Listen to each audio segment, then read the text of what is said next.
tidak akan pernah dapat membayar menanda lelahku, tidak akan pernah dapat membayar susu dan keringatmu.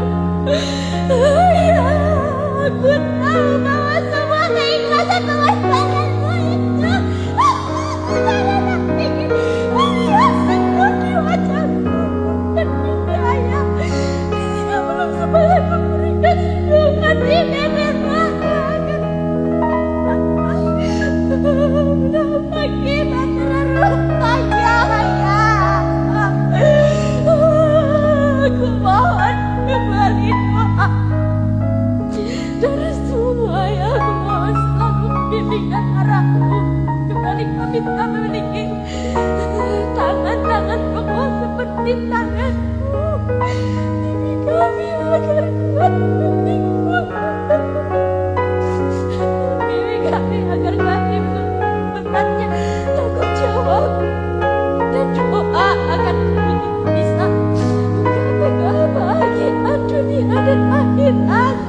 Karena kebahagiaan kami adalah kebahagiaanmu juga. Dan senyum kami hakikat senyummu juga. Ayahku, di hari yang bahagia ini, aku mohon doa restu untuk menemui Harun dengan kekasih pilihanku, pria yang aku cintai, pria yang bernama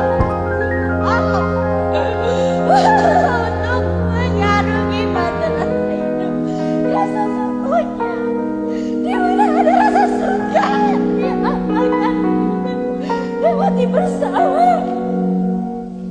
Berikanlah restu untukku menuju pernikahan yang kekal yang abadi.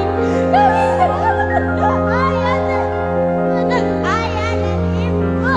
Memohon kepada Allah untuk memberikan kemudahan